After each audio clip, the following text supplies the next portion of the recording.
I am Space Shuttle astronaut Robert Hoot Gibson, and I had the thrill of going to space 5 times aboard the Space Shuttle. Back in the early 1980s, we were developing a major new space capability called the Space Shuttle. And we launched it into space 135 times, and we really rewrote the book on spaceflight for all time.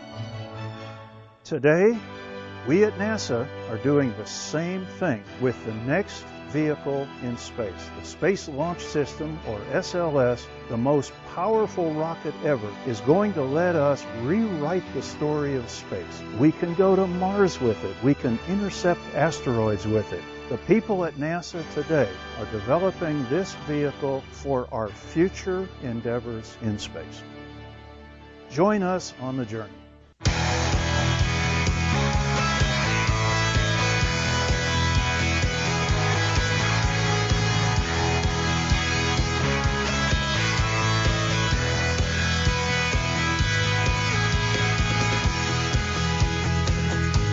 You're listening to Our Next Giant Leap, a podcast that's out of this world. And now, here is your host, Mike Williams.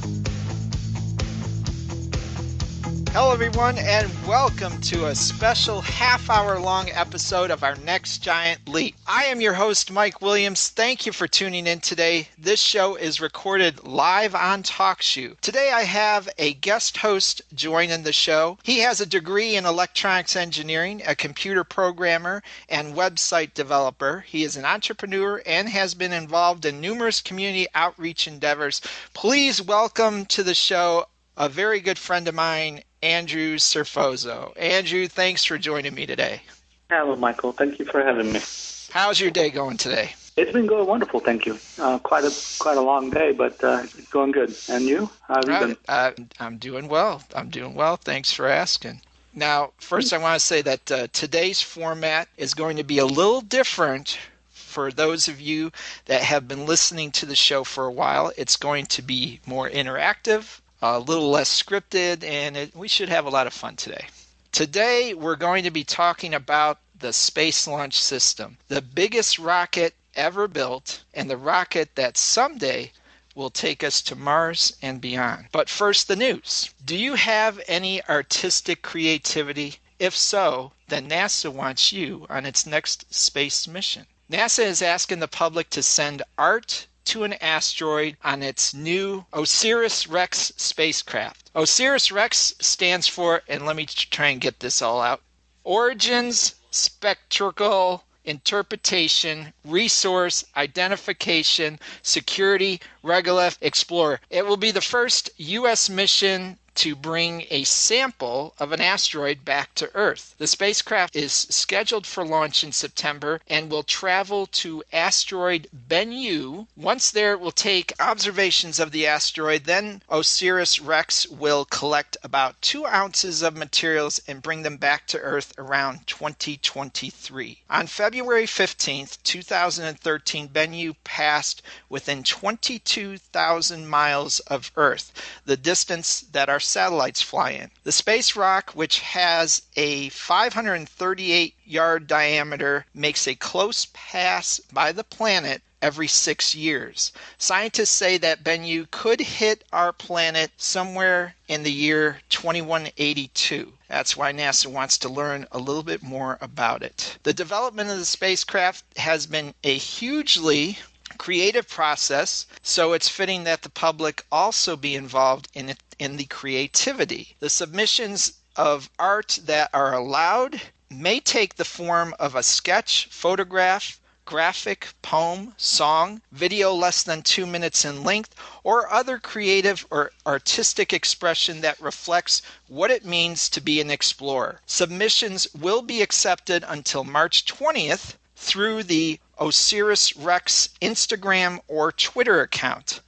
All of the artistic submissions will be placed on a microchip, which will be taken to the asteroid and remain on its surface. And I'll have links in the show notes to those sites. Now, it's an interesting concept sending art or a photograph or something of that nature, putting it on a microchip and sending it to the asteroid. This is not a new concept for NASA. They have done this with names on other spacecraft. It actually goes back to the space shuttle era, where you could put your name in the website, and then all those names were taken, put on a chip, and then sent up to space. So, Andrew, what do you think about NASA doing this and getting people involved on these missions of putting names, putting art on these little chips and sending them to Mars or asteroid or up in space? What do you think about that? I think it's a good idea. I'm not sure, what anybody's going to be able to do with it once it's up there, but it'll be what do you call it? It's kind of like something similar to name a star after somebody. You sending up, a legacy of yourself. Well, I think it's a great way to get the public involved. And yeah, it's just a little piece of data that's on a little microchip, and it's going to be sitting on whatever planet. But it's a good way to get the public involved in spaceflight. And I think that's a great idea that NASA has had in the previous years. Well, anyway. I agree with you. It's something that people will, appreciate, and it'll get more involvement as far as the public is concerned, by all means. Okay. Well, anyway, there's a big event in the news today. 3 International Space Station crew members, 2 of whom have been in orbit nearly a year, are coming back from space today. The Expedition 46 crew, which consists of 1-year crew member NASA astronaut Scott Kelly and his Russian 1-year counterpart Mikhail Koronenko, will join Soyuz commander Sergei Volkov for a ride back to Earth today. Kelly and Koronenko have spent 340 days in space doing a whole slew of experiments on how the human body reacts to long-duration spaceflight. What scientists learn about these experiments will help NASA on the journey to Mars. So here's a rundown of the events going on today. The hatch was closed at 4:40 p.m. Undocking is scheduled for 8 p.m. These times are all Eastern time. And the deorbit burn is scheduled for 10:34 p.m. with a landing in Kazakhstan, Russia around 11:27 p.m. this evening, if you're listening to the show live. After Kelly lands, he'll be flown to Houston on Wednesday. But his mission doesn't end there. NASA will spend about a year analyzing the experiments he has conducted on board the ISS. Scott Kelly had mentioned that he misses human interaction with people other than his spacefaring colleagues. And one of the first things he wants when he returns to Earth is a salad. So the question is this: what would be the first thing you would have if you came back from almost a year in space? So I don't know about a salad, but I'm thinking either fried chicken or pizza. But that's me. Fried chicken. I would go with burger and fries. Burger and maybe fries. Maybe that or wings. Yeah. Wings and fries. Oh, that is if your stomach can handle it. If you're in space that long, chances are you're eating quite healthy, so you're not going to be up to it. You probably get sick if you eat something like that. That's why I'm guessing he's choosing the salad. What I've heard in the past is, astronauts, cosmonauts, whatever, that come back to Earth, that they've spent a long time in space, and you get like a queasy feeling, sick to your stomach a little bit. It's a lot of adjustment. Now you're coming back to gravity, and you would think that would be, human nature, we're used to gravity, it would be easy to adapt. In actuality, it's easy to adapt to space flight. Some astronauts take a couple of days to adapt to it, but then they're fine. And that's an easy transition, usually. But coming back to Earth, that's the hard part. It's just your body changes so much. Well, you get the pressure of the atmosphere and everything, and that's going to take a toll on the body. I'm sure that's why it takes a little while to adjust to it. Exactly. If you want to watch Kelly's trip back to Earth, you can see all the events on NASA TV. You can also get a list of today's Soyuz landing events at nasa.gov. So we want to wish all of them a safe trip back to Earth today. So now I have a question for you, Michael, real quick. Sure, go ahead. What would you say you would enjoy if you had a chance to go up to like the space lab up there, or just to go up in space for a day or two? What do you think you would enjoy most about it?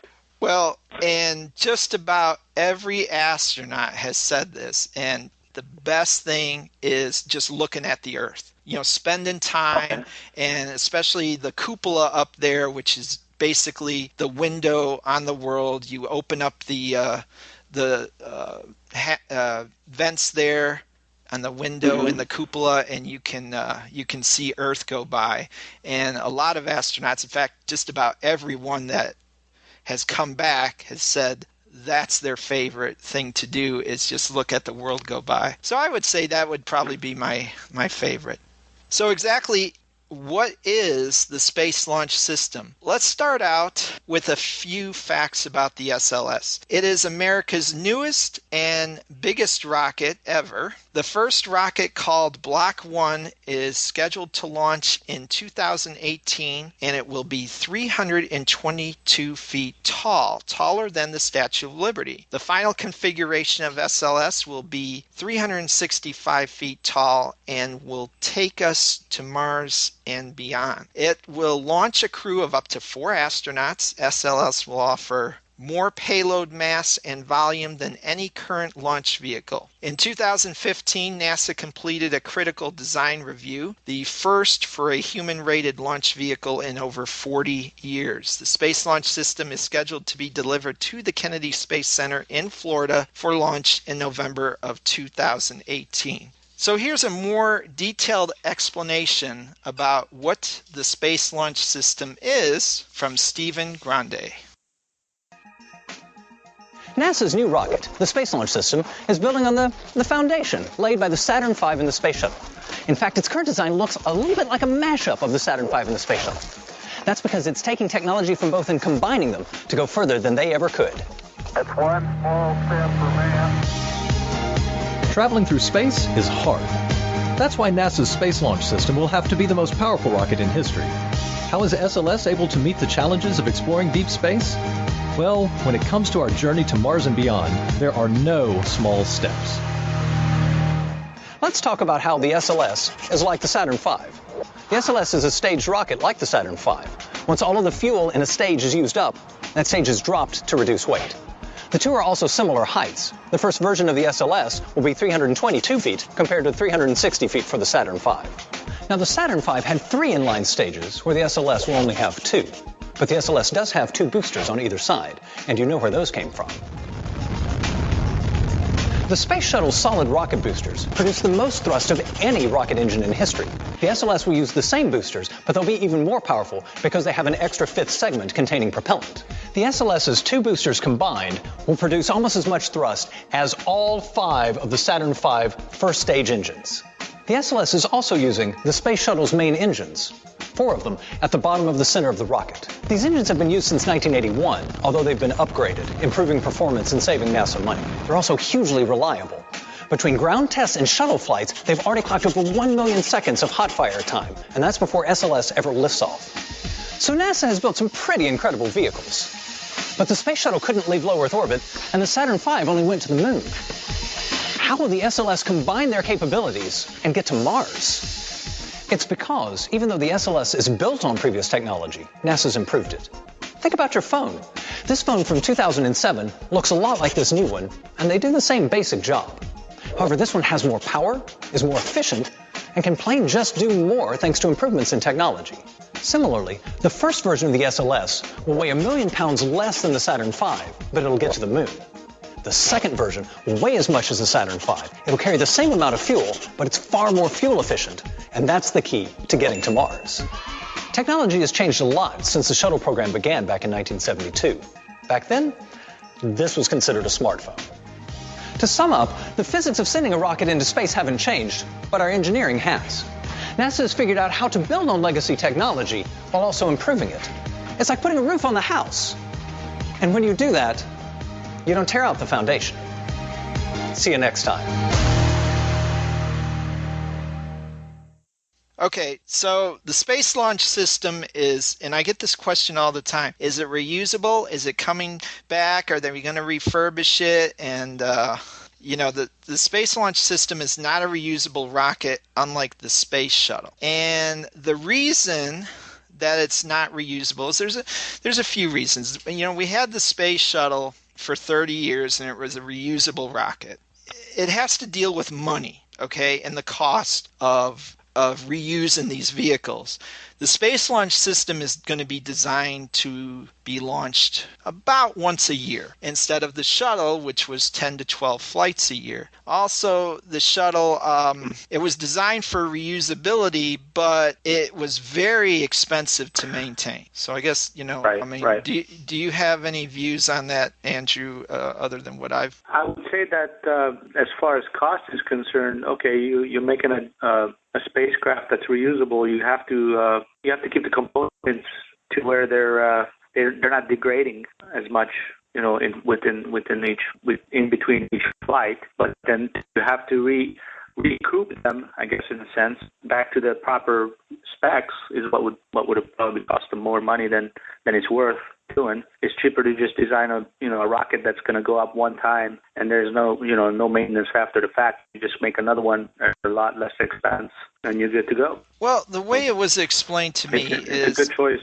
The way it was explained to me is that SLS is designed to be launched once a year or so. So the shuttle was used over and over again, 10, 12 flights a year, and it was designed for low Earth orbit, and which SLS is not. So it just makes sense that it's cheaper to build an expendable rocket to go up and just burn up in the atmosphere. Right. Exactly. Okay, so we're going to talk... because you got to figure. Okay, so you're making a satellite. You're making a re-entry vehicle. The basic structure of the vehicle has to be maintained, and then on top of it, you have to recreate the tiles. So I would think it would cost them more really to maintain than to just create a new vehicle, new launch vehicle, which was the case with the space shuttle. So the core stage, let's talk a little bit about the core stage for a second. The core stage of the Space Launch System is being built by Boeing. It will tower 200 feet tall with a diameter of 27.6 feet. It will store 730,000 gallons of supercooled liquid hydrogen and liquid oxygen. It will have 5 segments: the engine section, liquid hydrogen tank, the inner tank, the liquid oxygen tank, and the forward skirt section. The core stages are being built at NASA's Michoud Assembly Facility in New Orleans. It houses the Vertical Assembly Center, which is the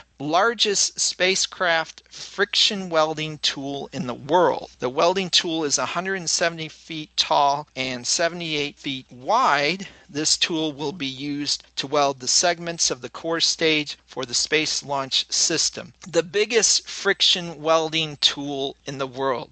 People understand what a MIG welder is. They might understand where you have a stick where you weld with the stick, or gas welding. This is a little bit different. It's friction welding, so it uses friction for the heat to make the weld. And by building this tool, which I believe opened in 2014, this Vertical Assembly Center at the Michoud Assembly Facility, it can do one complete weld. So it doesn't stop and re-weld, which makes the weld stronger. So it can do one complete weld on the vehicle, and it can handle the whole core stage. Now, by doing this, you're going to save time, you're going to save money, and two very important aspects for building this rocket. Let's talk about the legacy parts. Now, legacy parts are parts that came from either the shuttle era or the Saturn V era. The RS-25 engines, former Space Shuttle main engines 4, will be used for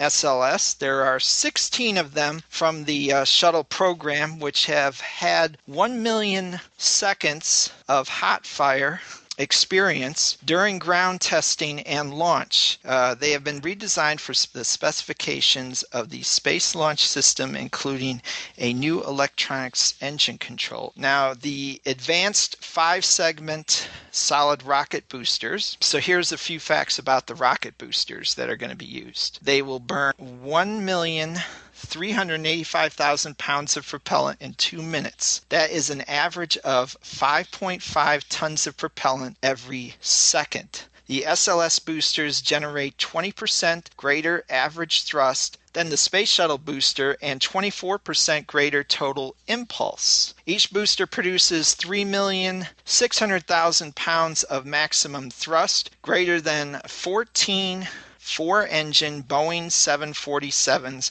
at full takeoff power. During operation, the temperature of the FSB motor chamber gases reached 5,600 degrees Fahrenheit. At this temperature, steel does not melt, it boils. The stacked booster is 177 feet tall, or as tall as a 17-story building. So the booster rockets, the former Space Shuttle main engines, now the R-25 engines, are the legacy parts from the Space Shuttle era. And the Saturn V, we're going back to that blunt space capsule, that design that we know, and the Orion has been called Apollo on steroids because it's an advanced spacecraft, which is a little bit like Apollo, but it's much different, and it holds. Oh, it's bigger, more technical. But using the former Space Shuttle engines, so there's 16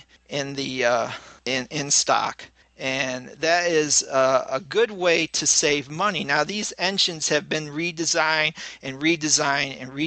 over the years, over 30 years, 1 million seconds of hot fire experience. So we know they've been tested, they've been used, they're very reliable, and I think it's a great way to save money. Those first 16 are already in stock, so why not use them? Well, here's my question for you. Okay, they have the fire experience and and everything, but would you? That's kind of like with the Space Shuttle. It's a reusable vehicle, but after a while, components do fail. So will you trust the rocket to go up? After it's been used so many times? I mean, the thing about these engines is, after every shuttle flight, they went through them with a fine-tooth comb, and that's why it was so tedious to refurbish the shuttle for next flight. One thing about those engines using liquid hydrogen and oxygen, mostly liquid hydrogen, is that they're a lot different than the Saturn V F1 engines that use kerosene, which was a much dirtier fuel. So these engines, if you can see them after they're launched, they look like the inside of the bell looks like it's been steam cleaned because it's, more efficient, more cleaner. Basically water. A cleaner fuel. Water vapor. Right, a cleaner fuel. And they've been tested. We know they work. We know they're efficient, and we have them in our arsenal. So, why not use them? Of course, after these flights, they're not going to be used again. They're going to burn up in the atmosphere or fall to harmless debris in the ocean. So, but we have them, and they work, and they offer more thrust than the F1 engines, so why not use them? But I understand that we have a question, and we have Brianna on the line, and she has got a question for us. Brianna, welcome to the show. Hey guys. Hello. How are you, Brianna? Good. So what is your question? Why does the Space Launch System have to be so big? Oh, good question. Very good question. What do you say, Mike? That's a great question, Brianna. And actually, I have a little clip from Stephen again about why the Space Launch System has to be so big. The thing that makes space travel difficult is that everything we use to do it is so massive. To get to orbit, let alone to the moon or Mars, you have to lift a lot of very heavy stuff. So how do you do that? How do you escape gravity, the force that holds us to Earth? Well, let's talk. One small step for man. Traveling through space is hard. That's why NASA's Space Launch System will have to be the most powerful rocket in history. How is SLS able to meet the challenges of exploring deep space? Well, when it comes to our journey to Mars and beyond, there are no small steps. Let's talk about low Earth orbit first, which, compared to Mars, is relatively close. The International Space Station is only 220 miles over our heads. For years, the space shuttle got us to low Earth orbit. It weighed about 4.4 million pounds and could carry 54,000 pounds into orbit. That's only about 18 family sedans worth of stuff, and that's because of that 4.4 million pounds of weight, 3 million pounds was fuel. The shuttle's fuel weighed more than twice the shuttle, its external tank, and the solid rocket boosters combined. It's like driving a car that requires a 1,000-gallon gas tank. The shuttle got us to low Earth orbit, but what about the moon? Well, the moon is 240,000 miles away, which is 1,000 times further than the shuttle can take us. Thankfully, we don't need 1,000 times as much fuel. The cool thing about space is you can coast. We've just got to go fast enough to reach the moon and let its gravity pull us into orbit. So you don't need 1,000 times as much fuel, but you do need more. But the more fuel you have, the heavier your vehicle has to be, and the heavier your vehicle is, the more fuel you need. Tricky, huh? The Saturn V is the rocket that took us to the moon. It could carry 260,000 pounds into orbit. That's almost 5 times what the space shuttle could carry, and it could carry 100,000 pounds to the moon. However, to do that, it weighed 6.5 million pounds, and 6 million pounds of that was fuel. That's right, to get to the moon, we had to build a vehicle that was over 90% fuel. Now, what about Mars? Well, when we go to Mars, it'll be about 50 million miles away. About 200 times further away than the moon. The space shuttle won't get us there. The Saturn V won't get us there. We'd kind of like to come back. So the family sedan isn't going to get us there. We need something bigger. We need a van or a bus, or maybe the biggest rocket in the history of the world. We need the SLS. The first version of SLS will get us to the moon. The second version will be the tallest rocket in history. It'll produce the greatest thrust, and it'll get the most stuff into orbit. The second version of the SLS will have about the same fuel as the Saturn V, but where the Saturn V could only go to the moon, the SLS will go to Mars. Next time, we'll talk about what makes the SLS so powerful and how the space shuttle and the Saturn V paved the way to Mars.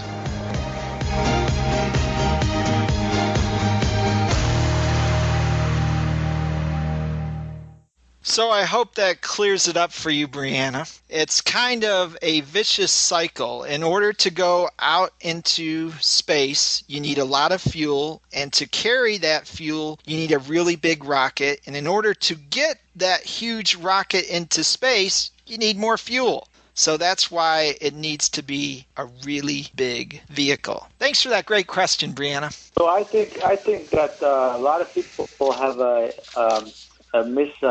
misguided idea about how space travel works from all the movies that they watch, all the sci-fi movies. You know, basically they just jump in this space vehicle and off they go. You know, it looks like a rocket jet, and you know, everything is real small and compact and this and that. Versus the real fact, as you just played and you just described, it's a vicious cycle. You have to have enough fuel to move this little bit of object just to get out of the Earth's atmosphere. And that's something that technology is it's going to take a long time before technology catches up to where we can get to a point where it's not that dramatic. Well, of a difference.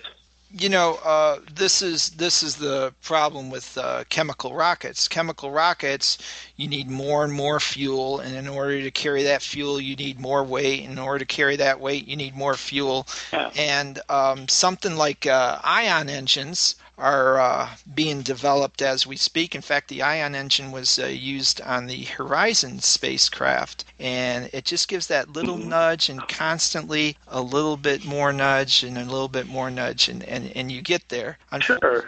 Unfortunately, right now, it takes a really long time with the ion engines, and they're really small. Well, you have to scaling those up and yeah, but you have to remember that. You have to remember that the ion engine is only works once the spacecraft is already in orbit. The real issue we have is getting outside of Earth's gravitational field, and that's where all that energy is required. So that's why all these spaceships are so big, just to get out of the Earth's gravity. I know there was a lot of experimentation, and I'm not sure exactly what happened to it, where they were basically doing vertical takeoff vehicles that would take off like a plane and then launch a spaceship from once in close to the outside of the atmosphere, then launch the spaceship out into orbit or past, outside of the Earth's gravity. But I'm not sure how far that's gone as far as technology and success. Well, let's I think exactly. that would be a good way to go.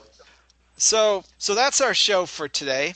I want to give a special thanks to Andrew Serfozo for joining me today on our half-hour live special. Andrew, is there anything you want to plug or what you're doing at the moment?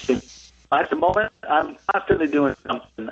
Right now, at this moment, I am in the process of designing a new web application. As you mentioned earlier, I design websites, and so my mind is constantly working on new ways to make it easier on myself and yet others to design websites, and that's what I'm working on currently. Really cool stuff. It takes up quite a bit of time. And I understand. To some people, not everybody.